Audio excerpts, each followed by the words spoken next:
So this is my son's room, and I know you guys may ask, where's his bed? He's currently staying in our master bedroom. He's been in our master bedroom for pretty much since he was born.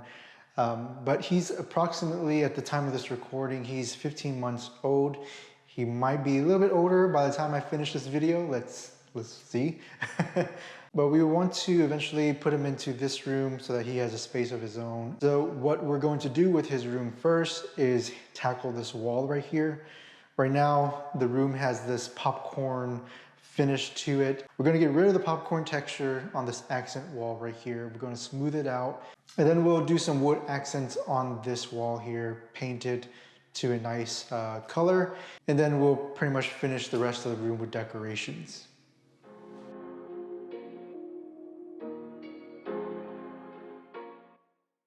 Before we get started, as you can see, there is a window here. The first thing I need to do is remove the roller shade and also remove the window seal, because this window seal is very old and it doesn't really fit what we're trying to do. So we're going to remove the window seal, remove the window apron, and then we're going to actually frame out this window to be a part of the entire design. And since we're going to work on this window, I'm going to work on this other window over here as well, just so that both the windows will match each other. That way everything will look nice and uniform in this room. The first thing I'll do is I'll use a utility knife to score around the perimeter of the window seal as well as the apron. And once the seal is broken, I'll just take a pry bar with a mallet or a hammer, and then I'll just pry off the seal with a little bit of force. Usually the window seal is held together with some brad nails, but sometimes it could be held into the window frame with screws. So you just make sure that if it's really hard to pull off, then maybe there's a screw there. Any nails that I'm not able to remove my hammer, I'll go ahead and hammer that down flush into the frame. I'll then cut the window seal down to the right length and down to the right width on my table saw. We're not going with that traditional window seal look. We're going for something a little bit more modern, so I just used a 1x6 prime pine board from the big box store. That way it'll fit with the modern theme design that we're going for. I'll then tack it into place with a few brad nails. All right, so I got the window seal installed on both the windows, and as you can see, some of the edges where the original window seal was located, as well as the apron, there's some edges that I need to clean up. So what I'm going to do is just gonna take this little sanding pad here. It's a drywall sanding pad. I'm just gonna use the sanding pad to just get everything nice and clean and flat. That way, whenever I go to install the frame, it's all flush to the wall and there's no bump outs or anything like that to worry about.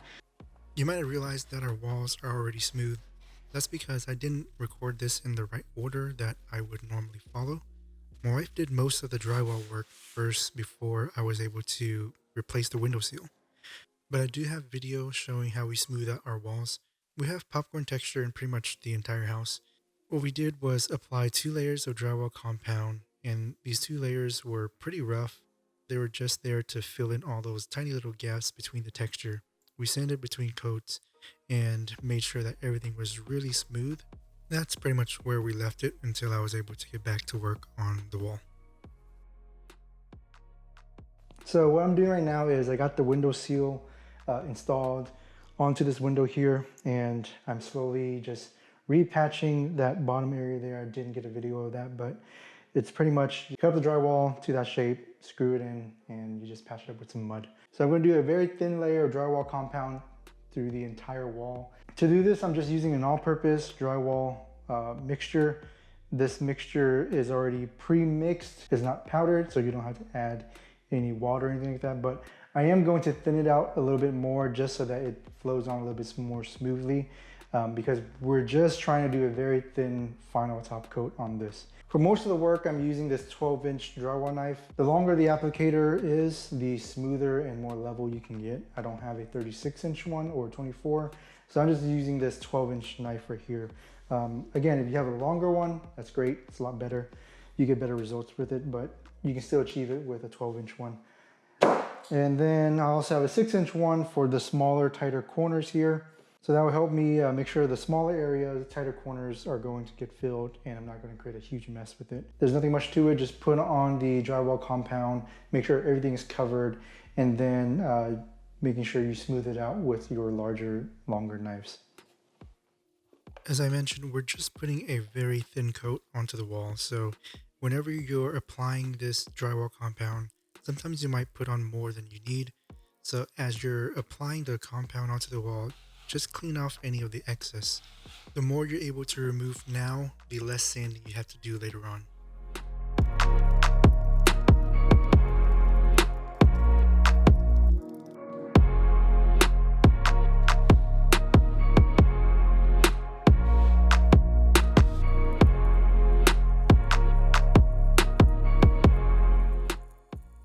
The drywall compound is now dried and everything is really smooth. There are some areas where there's small little bumps because there's extra drywall that's sitting on top of the surface. What I'm going to do is I'm going to use this sanding block here to sand all of the edges. And I'm going to use this pad right here to sand the main area just to make it quicker. And this process is going to be very dusty, so you want to make sure you have some kind of respirator just to make sure you're not breathing any of the dust. Before you go to sand the wall, you want to make sure that it is absolutely dried. Normally I would let it dry overnight since I'm not using the quick set compounds.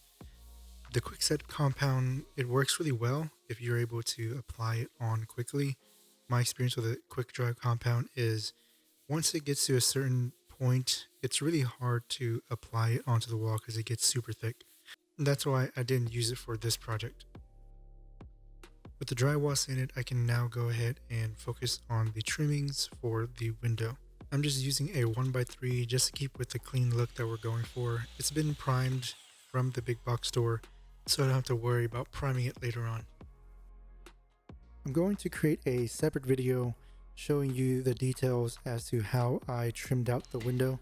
It's going to take a lot of explanation and steps, so if you want to check out the video, click the link in the description below or the icon above. That will link you to the other video where I'll go through the entire steps in detail.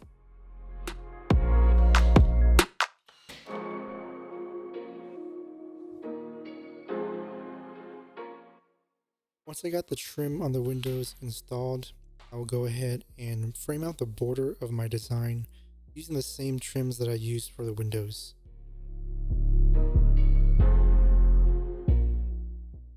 With the windows trimmed and the border around the design trimmed out, I'm going to use painter's tape to lay out the design for the geometric shapes. Using painter tape will allow me to measure out how much material I will eventually need to go buy, and also it will give me a good idea as to the final layout of the design.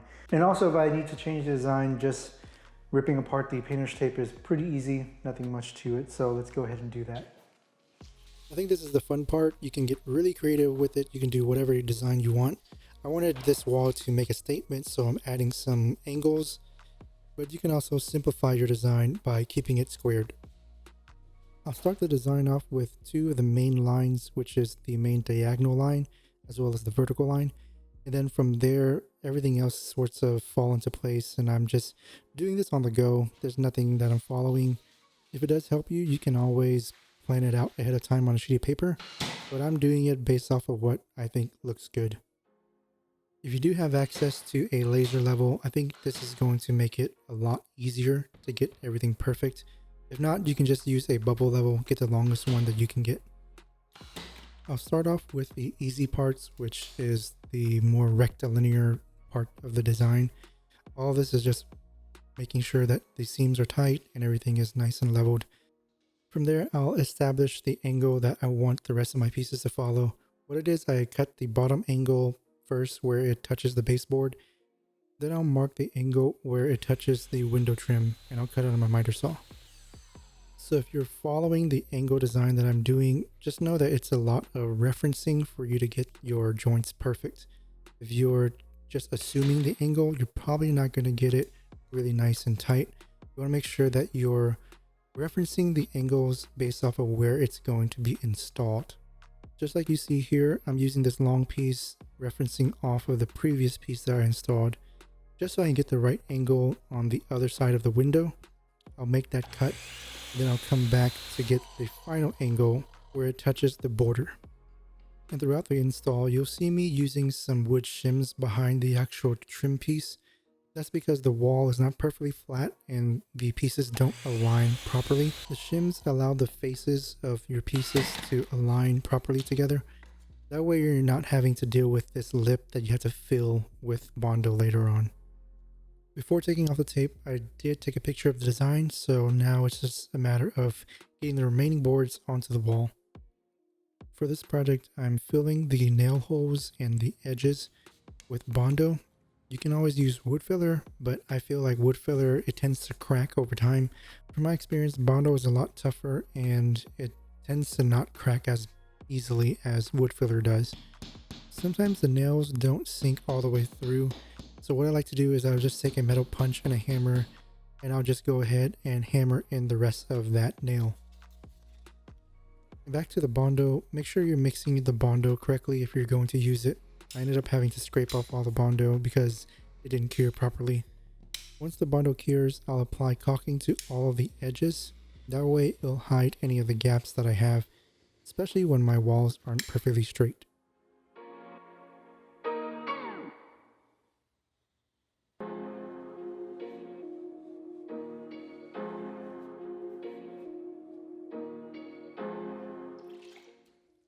Now that the entire prep work has been done, I got the butt joints filled with Bondo. They're dried and I went ahead and sanded off.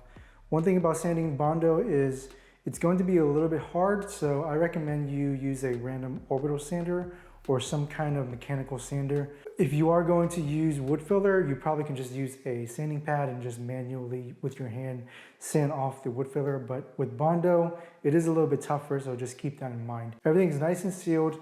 Now we can go ahead and prime and paint the walls. The first thing I'm going to do is I'm going to spot prime the Bondo. That just pretty much means that I'm going to apply primer over the Bondoed areas or in areas where, because of sanding, the primer was removed from the original wood trimming. I'm just going to reapply primer there as well. So one thing that I did with the primer is I asked the store to add in a little bit of tint.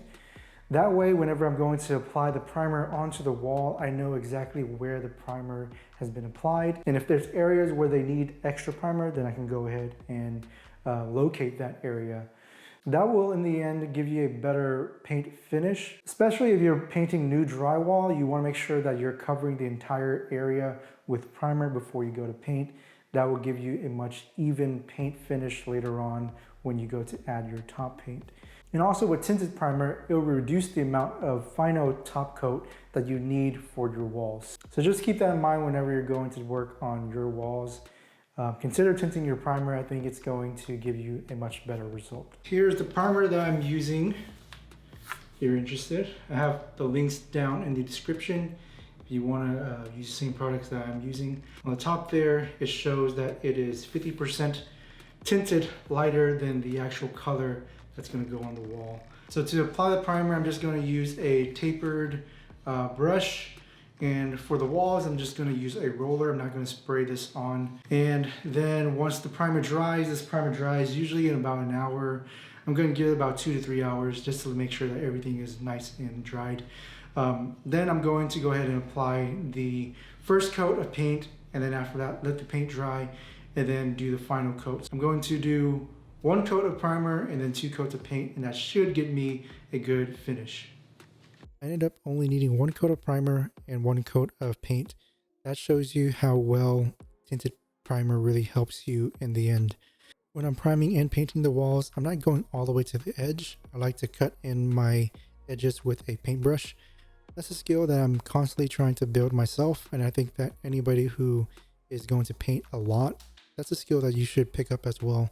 It saves so much time because I don't have to worry about laying out a whole bunch of tape. With the primer dried, I'll go ahead and apply the final coat of paint using a foam roller, and then I'll cut in all of my edges. And with that, this project is done.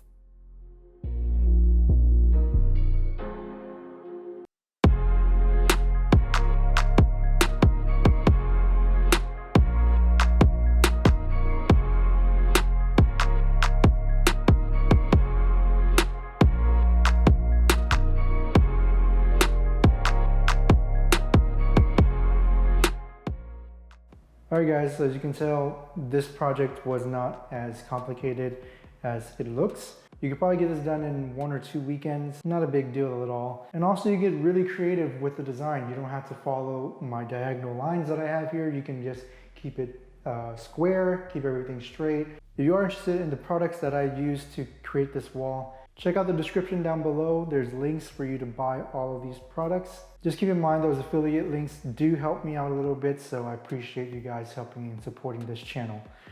Other than that, that is pretty much it. If you did like this video, give me a thumbs up, hit the subscribe button, and click the notification bell so you can be notified whenever I release a new video. Until next time, this has been Bao with Designcraft Workshop. See ya. If you like this video, hit that like button and definitely subscribe.